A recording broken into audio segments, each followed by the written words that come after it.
পাহাড় সমুদ্র ঘেরা একটি দেশ। 1991 সালে যখন সোভিয়েত ইউনিয়নের পতন হয় তখন আবখাজিয়া স্বাধীনতা ঘোষণা করে অন্যান্য সোভিয়েত রাষ্ট্রের মতোই, কিন্তু এটি একসময় জর্জিয়ার অংশ ছিল। 2008 সালে তারা জর্জিয়া থেকে যুদ্ধের মাধ্যমে স্বাধীন হয়। বর্তমানে এটি পৃথিবীর 5টি দেশ স্বীকৃতি দিয়েছে, কিন্তু আন্তর্জাতিকভাবে এটি আসলে স্বীকৃত কোনো রাষ্ট্র নয়। তো একটি রাষ্ট্রর যত কাঠামোগত যত কিছু পরিষেবা সব কিছুই এই রাষ্ট্রে আছে। তাদের ইমিগ্রেশন, পুলিশ, আর্মি সব কিছুই আছে, কিন্তু আসলে এটি এখনও বিশ্ব সংস্থা দ্বারা স্বীকৃত নয়। তাদের সমস্ত কাজকর্ম রাশিয়ার মাধ্যমেই হয়, রাশিয়ার মাধ্যমেই তারা সব কিছু পরিচালনা করে। এই দেশটি আসলে অনেক সুন্দর।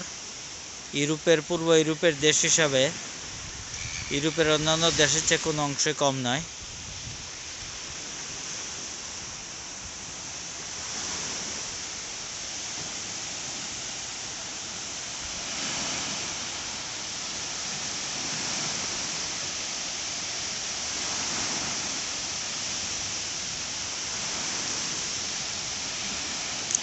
আবখাজিয়া দেশটির এক পাশে রাশিয়া, আরেক পাশে জর্জিয়া, তুরস্ক, বুলগেরিয়া, রোমানিয়া, মলদোভা, ইউক্রেন এবং রাশিয়া।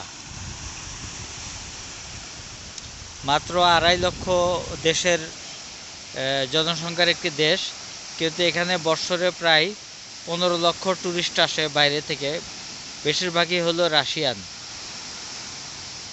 তো এদের আসলে একটি পর্যটন নির্ভর দেশ, এবং সোভিয়েত ইউনিয়নের আমলে আবখাজিয়াতে স্ট্যালিনের, রাশিয়া লৌহ মানব স্ট্যালিন, তার একটি দাচা বলতে সামার হাউস ছিল।